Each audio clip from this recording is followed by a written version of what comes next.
নমস্কাৰ, মই অন্য এটা ভিডিঅ'লৈ আপোনালোক সকলোকে স্বাগতম জনাইছোঁ। এয়া কি কৰিব আৰু পাৰ্লাৰৰ পৰা আহি ৰাতি ভাত বনাব ধৰিলোঁ।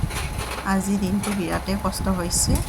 আপোনালোকেতো চাগে গমেই পাইছে, আজি তাই স্কুলৰ পেপাৰ শ্ব' আছিলে। ৰাতিপুৱাই কাম বন কৰি তাত গ'লোঁ। তাইৰ স্কুলত যাই তাৰ পৰা আহি 12টা মানত আহি আমি পালোঁ। পাই বহুতে মোক ফোন কৰি আছিলে। আহি তেওঁলোকক অলপ সময় দিলোঁ পাৰ্লাৰত। আহি আৰু দুপৰীয়া মই ঘৰত গুচি আহি দৌৰিকৈ ভাত বনালোঁ। কি কৰিব আৰু, যিমান বিজি থাকিলেও যিমান কাম কৰিলেও আমি তিৰোতাবোৰে কাম কৰিবই লাগিব। আহি আৰু দুপৰীয়া ভাত পানী খাই অকণমান ৰেষ্ট লৈ গা পা ধুই পাৰ্লাৰলৈ গুচি গ'লোঁ। তেতিয়া বাজিলে 5:30 বজা বাজিল।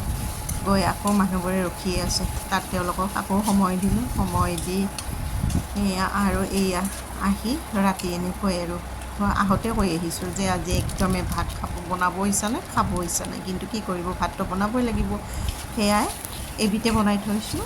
আগতে বন্দবস্ত কৰিছোঁ যে এবিধে বনাম আৰু। এয়া মানে মই বনাই আছোঁ। আপোনালোকে ভাবিছে কিহৰ আঞ্জা হ'ব, কৈ আছোঁ ৰ'ব। এয়া কণীৰ আঞ্জা, মানে এখনেই বনাই থ'ম বুলি যে কৈছোঁ, সেইকাৰণে কণীৰ আঞ্জা বনাইছোঁ।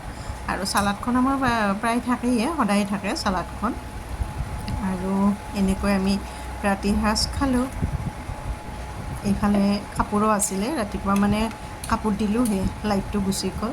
কাপোৰ আধাই থাকিল, ছুইচ অফ কৰি গুচি গ'লোঁ। ৰখিবৰ সময় নাই যে। আহি আৰু ইফালে ভাতো বনাই আছিলোঁ আৰু এটা ফালে মই কাপোৰৰ মানে মেচিনটো অন কৰি ইফালে তাতো লাগি আছোঁ। কি কৰিব, একদম দৌৰা দৌৰি। এয়া কণী 2টা। আপোনালোকে ভাবিছে মানুহ 3টা, কণীচোন 2টা। কিন্তু তাই কৈছে, ছোৱালীজনীয়ে কৈছে কি, তাই হেনো হাফ বইল খাব। এয়া তাইৰ কাৰণে এটা হাফ বইল কৰি থ'লোঁ আৰু আমাৰ দুয়োজনৰ কাৰণে এইখিনি আছিলে। বাকী ভিডিঅ'টো চাই ভাল লাগিলে আপোনালোকে লাইক কৰিব, কমেণ্ট কৰিব। আৰু অন্য এটা ভিডিঅ'লৈ লগ পোৱাৰ আশাত আজিলৈ এৰিছোঁ।